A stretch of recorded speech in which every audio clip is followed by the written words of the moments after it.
ہر مسجد میں نماز پڑھانے والے یا خطیب ہو یا کوئی بھی ہو، ذرا غور کر کے تو دیکھیں کہ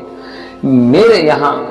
خطبات سے، میرے یہاں ہونے سے کتنے لوگوں کی نمازیں درست ہو رہی ہیں، کتنے لوگوں کے عقائد درست ہو رہے ہیں،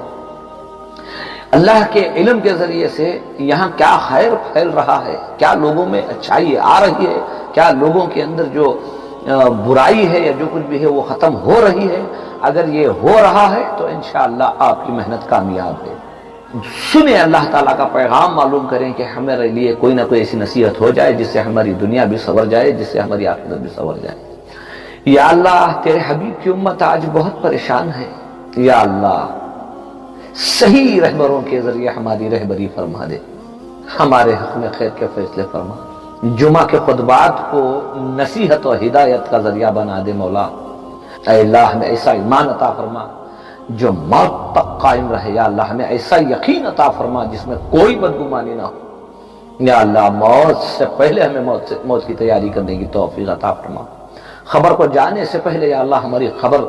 جنت کے باغوں میں سے ایک باغ بن جائے۔ مولا کریم، ہم تیرے در کے بھکاری ہیں، ہم مانگتے ہیں، ہم بھیک مانگتے ہیں، یا اللہ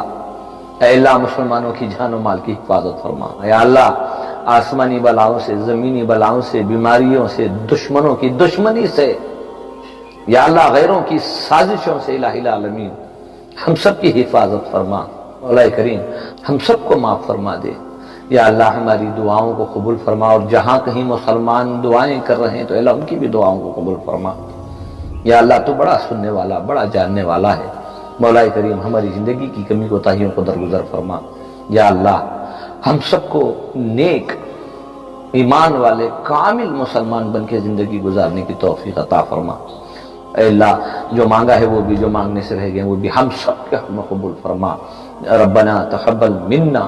انک انت السمیع العلیم وتب علینا انک انت التواب الرحیم۔